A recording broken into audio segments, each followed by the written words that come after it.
السلام علیکم ورحمۃ اللہ وبرکاتہ۔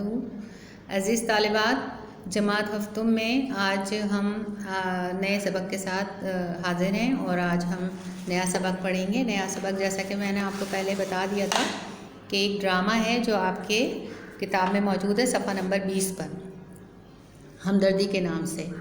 آج ہمارا لیکچر نمبر 14 ہے، تو ہم شروع کرتے ہیں اپنا ڈرامہ یعنی ہمدردی اور اس کو پڑھتے ہیں۔ ساتھ ہی ساتھ میں آپ کو الفاظ کے معنی بھی بتا دوں گی اور تھوڑی بہت وضاحت بھی دے دوں گی۔ آپا صدیقہ کو نادرہ کی غیر حاضری پر بڑا تعجب ہوا۔ تعجب یعنی حیرت ہوئی۔ حاضری کا رجسٹر بند کرتے ہوئے انہوں نے پوچھا، آج نادرہ غیر حاضر ہے؟ چھٹی کی درخواست بھی نہیں بھیجی؟ عطیہ نے کھڑے ہو کر جواب دیا، نادرہ کی نانی بہت بیمار ہیں، اس لیے وہ آج اسکول نہیں آئی، اور درخواست وہ کس کے ہاتھ بھیجتی؟ کوئی لانے والا ہی نہیں، اس کا گھر بھی یہاں سے بہت دور ہے، ورنہ ممکن تھا وہ خود ہی درخواست دے جاتی۔ آپا صدیقہ بولی، کیا اس کی نانی بہت بیمار ہیں؟ عطیہ نے جواب دیا، جی ہاں، اس کی نانی کئی روز سے بیمار ہیں۔ جیسا کہ میں نے آپ کو پہلے بتایا تھا کہ منظر نگاری ہوتی ہے ڈرامہ میں، اور کردار ہوتے ہیں اور ان کے آپس میں مکالمے ہوتے ہیں، بات چیت ہوتی ہے۔ تو یہ منظر نگاری کہاں کی ہے؟ ایک کلاس روم کا یہاں پر ذکر ہو رہا ہے، اور وہاں پر اس طالبات اور معلمہ موجود ہیں اور آپس میں بات کر رہی ہیں کسی بچی کی غیر حاضری پر۔ عطیہ نے جواب دیا، جی ہاں، اس کی نانی کئی روز سے بیمار ہیں۔ آپا صدیقہ نے کہا، مگر وہ تو برابر اسکول آ رہی تھی۔ عطیہ، وہ ہر تکلیف کو برداشت کر لیتی ہے، اس کی نانی ہمیشہ تاکید کرتی ہیں کہ کچھ بھی ہو جائے، تاکید یعنی تلقین، نصیحت کرتی ہیں اس کو کہ کچھ بھی ہو جائے اپنی تعلیم کا حرج نہ ہونے دو، حرج نقصان نہ ہونے دو۔ آپا صدیقہ، کیا وہ بالکل تنہا رہتی ہے؟ عطیہ غمزدہ ہو کر یعنی غمگین لہجے میں افسردہ ہو کر، جی ہاں، نادرہ کا نانی کے علاوہ کوئی نہیں، انہی نے اس کی پرورش کی یعنی پالا پوسا، وہی گھر کا تمام کام کرتی ہیں۔ بیماری کے باوجود وہ نادرہ کو برابر اسکول بھیجتی ہیں، لیکن آج نادرہ کی غیر حاضری یہ بتا رہی ہے کہ شاید اس کی نانی زیادہ بیمار ہے۔ آپا صدیقہ، آپ سب کو مل کر نادرہ کی مدد کرنی چاہیے۔ یعنی ایک ایسی بچی کا ذکر ہو رہا ہے جو کہ اسکول کی چھٹی نہیں کرتی تھی، آج اس نے چھٹی کی تو اس کی معلمہ کو بہت زیادہ حیرت ہوئی کہ اس نے چھٹی کیسے کر لی۔ تب انہیں وجہ پتہ چلی دوسری بچی کے ذریعے، عطیہ کے ذریعے، ٹھیک ہے؟ تو آپا صدیقہ نے مشورہ دیا کہ آپ سب کو مل کر نادرہ کی مدد کرنی چاہیے، ٹھیک۔ اگلے صفحے پر، اور ساتھ ہی انہوں نے یہ بھی کہا کہ میں بھی آج اس کے گھر جاؤں گی۔ جماعت کی لڑکیاں ہم آواز ہو کر بولی، یعنی ایک آواز میں بولی، ہم سب بھی چلیں گے۔ عطیہ اور جماعت کی دوسری لڑکیاں جب نادرہ کے گھر پہنچی، جب ان کے اسکول کی چھٹی ہوئی اور نادرہ کے گھر گئیں، تو انہیں یہ دیکھ کر بہت دکھ ہوا کہ نادرہ کی نانی بخار میں پھونک رہی تھیں یعنی تپ رہی تھیں، اتنا تیز بخار تھا۔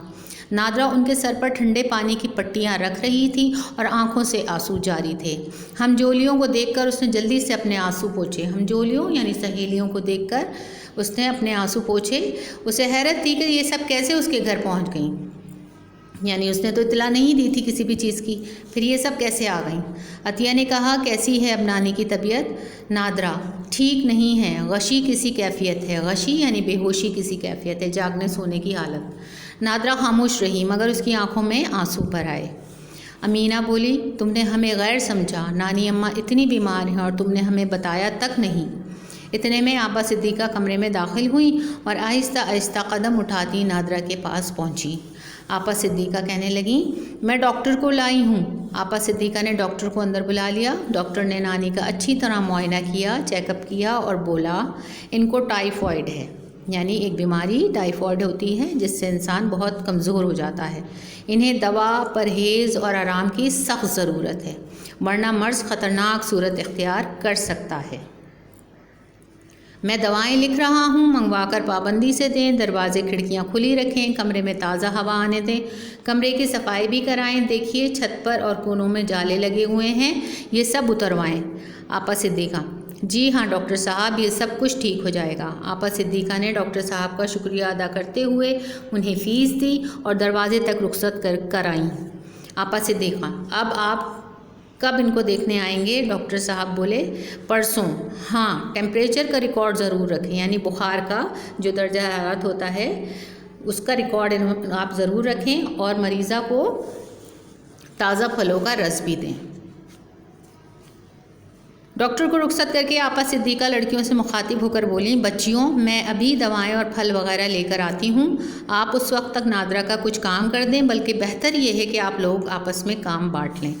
یہ ساری باتیں جو ہو رہی ہیں یہ آپس میں ان تمام بچیوں کے بارے میں بچیاں کر رہی ہیں اپنی معلمہ سے، جو کہ نادرہ کی کلاس فیلو تھیں، کلاس میں پڑھتی تھیں، اور اس کی مصیبت میں اس کے کام آنے کے لیے اس کے گھر آ گئی تھیں۔ اگلے صفحے پر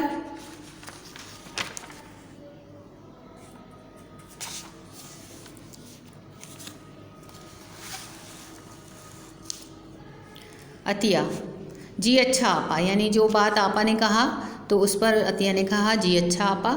آپا صدیقہ کے جانے کے بعد تمام لڑکیاں مختلف ٹولیوں میں بٹ گئیں اور گھر کے مختلف کام کرنے لگیں، یعنی جتنی بچیاں تھیں 12-15 وہ سب کی سب گروپ میں بٹ گئیں، اور انہوں نے ایک ایک کام اپنے ذمے لے لیا۔ ایک ٹولی جو تھی، یعنی گروپ جو تھا، گروہ جو تھا، یعنی 2-4 بچیوں کا، اس نے باورچی خانے کا کام سنبھالا۔ دوسرے گروہ جو تھا، ٹولی جو تھی، اس نے صفائی کی ذمہ داری لی۔ تیسری نے کیا کیا کہ تمام میلے کپڑے دھونے کے لیے جمع کر لیے۔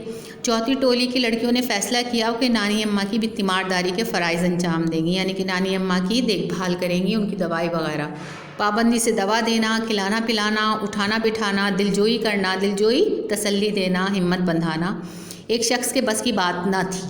پانچویں ٹولی نے بازار سے سودا سلف منگوانے کی ذمہ داری لے لی، اور یوں چشم زدن میں سارے کام سلجھ گئے جیسے کبھی الجھے ہی نہ تھے۔ چشم زدن میں دیکھتے ہی دیکھتے، آنکھ کے پلک جھپکتے ہی، اس کو محاورے کے طور پر بھی استعمال کرتے ہیں، یعنی فوری طور پر کوئی کام ہو جائے تو اسے کہتے ہیں چشم زدن میں سارے کام ایسے سلجھ گئے جیسے کبھی الجھے ہی نہ تھے، جیسے کبھی بگڑے ہی نہ تھے۔ نادرہ حیران تھی۔ عطیہ اس کی حیرانی پر مسکرائی اور اسے نانی اماں کے پاس بٹھا دیا۔ عطیہ، بس تم نانی اماں کے پاس بیٹھو، آپا صدیقہ دوائیں لے کر آتی ہوں گی، نانی اماں جلدی ٹھیک ہو جائیں گی، تمہیں پریشان ہونے کی ضرورت نہیں ہے۔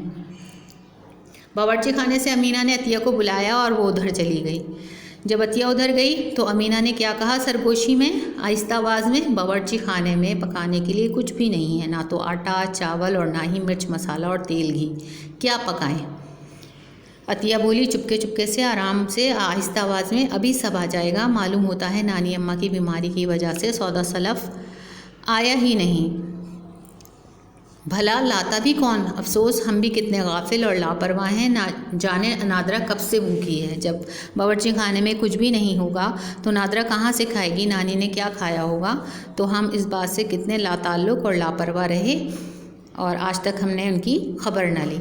کچھ ہی دیر میں آپا صدیقہ دواؤں اور پھلوں سے بھری ٹوکری لیے گھر میں داخل ہوئیں۔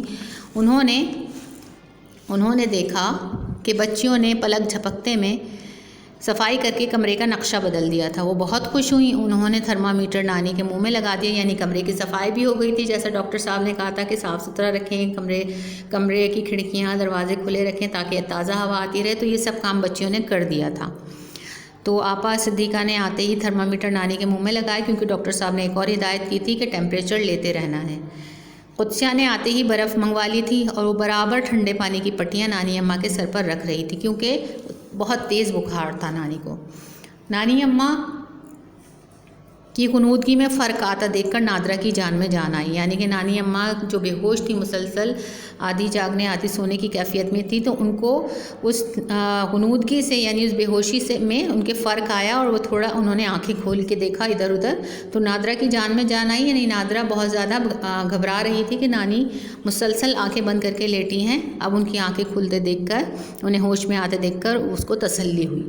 نانی اماں نے آنکھیں کھولی تو نادرہ جلدی سے نانی اماں کے قریب آ بیٹھی۔ نادرہ کہنے لگی جی نانی اماں۔ نانی نے کہا میں ٹھیک ہوں، یعنی پوچھا اس سے کہ میں ٹھیک ہوں۔ نادرہ نے کہا جی ہاں آپ بالکل ٹھیک ہیں۔ آپا صدیقہ نے نادرہ کو اشارہ کیا کہ وہ انہیں زیادہ کچھ نہ بتائے۔ نانی نے کہا تم نے کچھ کھایا؟